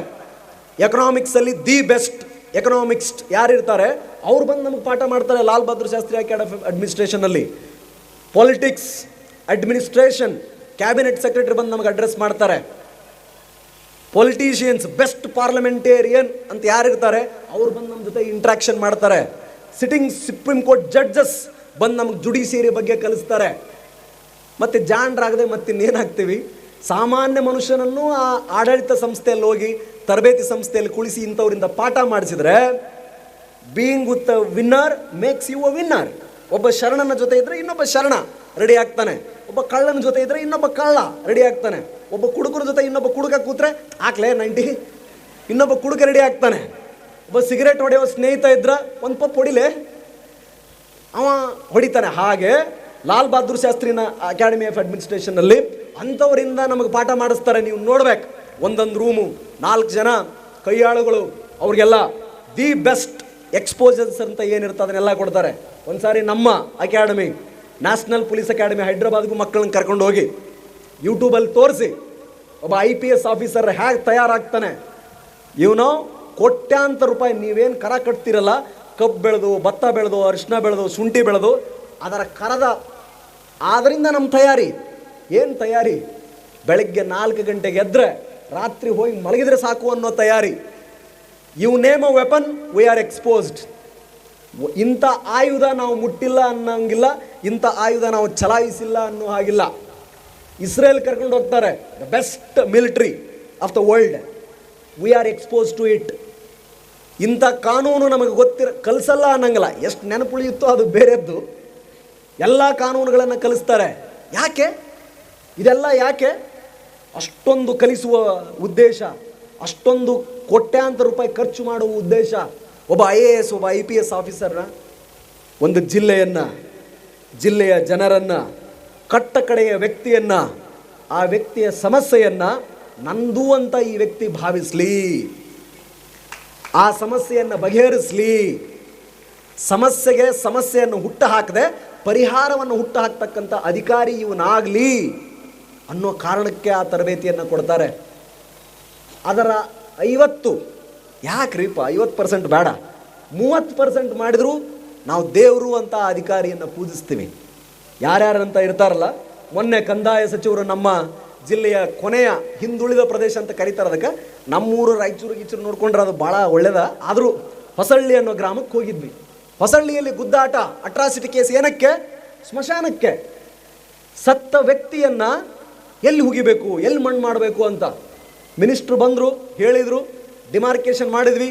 ತಹಸೀಲ್ದಾರ್ ಶ್ರೀನಿವಾಸ AC ಅರುಳನ್ನು ಕಳಿಸ್ಕೊಟ್ರು, ನಾನು ನಮ್ಮ ಇನ್ಸ್ಪೆಕ್ಟರ್ ಕಳಿಸ್ಕೊಟ್ಟೆ, JCB ಸಮ ಮಾಡ್ತು. ಸಾಯಂಕಾಲದೊಳಗಾಗಿ ಟಿ ವಿಲೆಲ್ಲ ಬಂತು, ಸ್ಮಶಾನ ರೆಡಿ. ಒಬ್ಬ ಹೆಣ್ಮಗಳು 3 ವರ್ಷದಿಂದ ಅಲಿತಿದ್ಲಂತೆ, 45 ವರ್ಷ ಆಗಿದೆ, 50 ವರ್ಷ, 45-50 ಗಡಿ, ವಯಸ್ಸು ಸರಿಯಾಗಿ ನೆನಪಿಲ್ಲ. ಗಂಡ ಬಿಟ್ಟವನೇ, ತಂದೆ ತಾಯಿ ಮನೆಯಲ್ಲಿ ಬಂದವಳೆ, ಪೆನ್ಷನ್ಗಾಗಿ ಅಲಿತಿದ್ದಾಳೆ. ರಾಜ್ಯ ಸರ್ಕಾರದ ಒಂದು ಪೆನ್ಷನ್ ಇದೆ, ಮನಸ್ವಿನಿ ಅಂತ. ಅವರು ಹೇಳಿದ ದಲಿತ ಕಾಲನಿಯಲ್ಲಿ 1 ಗಂಟೆ ಒಳಗಾಗಿ ಆ ಪೆನ್ಷನ್ ಪೇಪರ್ ಅವ್ರ ಕೈಯಲ್ಲಿ ಕೊಟ್ಟರು, 1 ತಾಸಲ್ಲಿ. ನಾವಾಗ ಅಂದ್ಕೊಂಡೆ, ಮರ ಇನ್ನೊಂದು ಸಾರಿ ಬರೆದು IAS ಆಗಿಬಿಡ್ಬೇಕಾಗಿತ್ತು ಅಂತ. ಇನ್ನೊಂದು ಸಾರಿ ಅಂದರೆ ಕೈಗೆಟುಕುವ, ಕಣ್ಣಿಗೆ ಕಾಣುವ ಸರ್ಕಾರ ನಾವೆಲ್ಲ ಅಧಿಕಾರಿಗಳು. ನಿಮ್ಮ ಮಕ್ಕಳೇನಾದರೂ ಹಾಗಾದರೆ, ಒಬ್ಬ PSI ಫೌಜ್ದಾರ್ ಆದರೆ, ಒಬ್ಬ ತಾಲೂಕಿನ ದಂಡಾಧಿಕಾರಿ ಆದರೆ, ಅಥವಾ ಇನ್ನೊಂದು ಆದರೆ, ಅವರಿಗೆ ಇದೆಲ್ಲವನ್ನೂ ಎಕ್ಸಿಕ್ಯೂಟ್ ಮಾಡುವ ಅಧಿಕಾರ ಇರ್ತದೆ. ಆದರೆ ಅವರು ಅರ್ಥ ಮಾಡ್ಕೋಬೇಕಷ್ಟೇ. ಅದಕ್ಕೆ ಬಾಬಾ ಸಾಹೇಬರು ಹೇಳಿದ್ದು, ಎಷ್ಟೇ ಶ್ರೇಷ್ಠ ಸಂವಿಧಾನ ಇದ್ದರೂ ಅದನ್ನು ಜಾರಿ ಮಾಡುವ, ಅರ್ಥೈಸಿಕೊಳ್ಳುವ ವ್ಯಕ್ತಿಗಳು ಕೆಟ್ಟದಾಗಿದ್ದರೆ ಪರಿಣಾಮ ಕೆಟ್ಟದಾಗುತ್ತೆ. ಕೆಟ್ಟ ಸಂವಿಧಾನವಿದ್ದರೂ ಅದನ್ನು ಅರ್ಥೈಸಿಕೊಂಡು ಜಾರಿ ಮಾಡ್ತಕ್ಕಂಥ ವ್ಯಕ್ತಿ ಒಳ್ಳೆಯವನಾಗಿದ್ದರೆ, ಜನಪರ ಆಸ್ತಿ ಕಾಳಜಿ ಅವನದಿತ್ತು ಅಂತಂದರೆ ಅದು ಶ್ರೇಷ್ಠ ಸಂವಿಧಾನವಾಗಿ ಮಾರ್ಪಡುತ್ತೆ ಅಂತ ನಾನು ಮಾಡೋದು ಅದನ್ನೇ. ಈ ವ್ಯಕ್ತಿಗೆ ನಾನು ಹೇಗೆ ಹೆಲ್ಪ್ ಮಾಡಲಿ ಅನ್ನೋದನ್ನು ನೋಡ್ತೇನೆ ಹೊರತು ಕೊಕ್ಕೆ ಹಾಕಿ ಅವನ್ನ ದೂರ ಸರಿಸೋದಲ್ಲ. ನಾವು ಹಾಗೆ ಇರಬೇಕು. ಮನೆಗೆ ಬಂದಾಗ ದೇಹಿ ಅಂತ ಕೈ ಚಾಚಿದವ್ರಿಗೆ ಏನಿದ್ರೂ ಕೊಡೋ ಬುದ್ಧಿ ನಮ್ಮಲ್ಲಿ ಬರಬೇಕು. ಕೊಟ್ಟದ್ದು ತನಗೆ, ಬಚ್ಚಿಟ್ಟಿದ್ದು ಪರರಿಗೆ. ಭಾಳ ಹಳೆ ಗಾದೆ. ಈ ಹಿನ್ನೆಲೆಯಲ್ಲಿ ಯುವಕರು ಬೆಳಿಬೇಕು. ಸವಾಲನ್ನು ಎಸಿಕೊಳ್ಳುವ ಮೊದಲು ನಮ್ಮನ್ನು ನಾವು ತಯಾರಿಸುವುದು. ಈ ದೇಹ, ಈ ಮನಸ್ಸು, ನನ್ನ ಆಲೋಚನೆ, ನನ್ನ ದೂರದೃಷ್ಟಿ, ನನ್ನ ಗುರಿ ಯಾವ ದಿಶೆಯಲ್ಲಿದೆ ಅನ್ನೋದು ನಮಗೆ ಅರ್ಥ ಆಗಿಬಿಟ್ರೆ ಅದನ್ನು, ಯೋಜನೆಯನ್ನು ಜಾರಿ ಮಾಡುವುದು ಸುಲಭ. ಎಲ್ಲಿಗೆ ಹೋಗಬೇಕು ಅಂತ ಗೊತ್ತಾದರೆ ಯಾವ ಮಾರ್ಗವನ್ನು ಆಯ್ಕೆ ಮಾಡಬೇಕು ಅನ್ನೋದು ಗೊತ್ತಾಗುತ್ತೆ.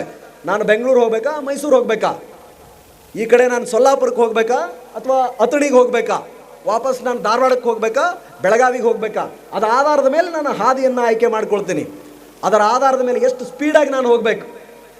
ನಾನು ಬುಲೆರಲ್ಲಿ ಹೋದ್ರಲ್ಲಿ ಹೇಗೆ ಹೋಗ್ತೀನಿ, ಇನೋವಾದಲ್ಲಿ ಹೋಗಬೇಕಾ, ಫಾರ್ಚುನರಲ್ಲಿ ಹೋಗಬೇಕಾ ಅನ್ನೋದನ್ನು, ಅದರ ಸ್ಪೀಡು ನಾನು ಅಲ್ಲಿ ಮುಟ್ಟುವ ಸಮಯವನ್ನು ನಿರ್ಧಾರ ಮಾಡುತ್ತೆ. ಬದುಕುವ ಹಾಗೆ ನಾನೇನಾಗಬೇಕು ಅನ್ನೋದನ್ನು ಆಯ್ಕೆ ಮಾಡಿಕೊಂಡು, ಅದಕ್ಕೆ ಬೇಕಾಗಿರ್ತಕ್ಕಂಥ ದಾರಿಯನ್ನು ಆಯ್ಕೆ ಮಾಡಿಕೊಂಡು, ಅದನ್ನು ಮುಟ್ಟುವ ಸಾಧನ, ಕಾಲ್ನಡಿಗೆಯಲ್ಲಿ ಹೋಗಬೇಕಾ, ಕುದುರೆ ತಗೊಂಡು ಹೋಗಬೇಕಾ, ಗಾಡಿಯಲ್ಲಿ ಹೋಗಬೇಕಾ, ಅದನ್ನು ಆಯ್ಕೆ ಮಾಡಿಕೊಂಡ್ರೆ ನಾವು ನಮ್ಮ ಗುರಿಯನ್ನು ಸಕಾಲಕ್ಕೆ ಸನ್ಮಾರ್ಗದಲ್ಲಿ ತಲುಪ್ತೇವೆ. ಇಲ್ಲ ಅಂತಂದರೆ ಯಾರೋ ಬಂದು ತಪ್ಪು ಕಲ್ಪನೆಗಳನ್ನು ಬಿತ್ತಾರೆ, ಯಾರೋ ಏನೋ ಹೇಳ್ತಾರೆ. ಆ ಕಲ್ಪಿತ ಕೆಟ್ಟದ್ದಕ್ಕಂತೂ ಕೊರತೆನೇ ಇಲ್ಲ. ಕೆಡಬೇಕು ಅಂದರೆ ಮಕ್ಕಳೇನು ಮಾಡಬೇಕಾಗಿಲ್ಲ, ಮನೆಯಿಂದ ಹೊರಗೆ ಬಂದರೆ ಸಾಕು ಕೆಟ್ಟೋಯ್ತವೆ. ನೂರಾರು ಪೊಲೀಸ್ ಇಲಾಖೆಯಲ್ಲಿ ನಾವು ಪ್ರತಿನಿತ್ಯ ಕ್ರೂರಾತಿ ಕ್ರೂರ ಅಪರಾಧಗಳನ್ನು ನೋಡ್ತೇವೆ. ಕ್ರೂರಾತಿ ಕ್ರೂರ, ಸಣ್ಣ ಸಣ್ಣ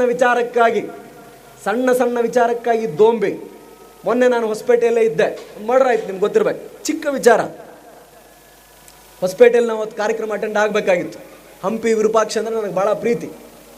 ಹೋಗಬೇಕಾದ್ರೆ ಸಣ್ಣ ವಿಚಾರಕ್ಕೆ ಹಾಗಿದ್ರೆ ಅದನ್ನು ಆ ದೃಷ್ಟಿಯಿಂದ ನಾನು ನೋಡ್ತೀನಿ.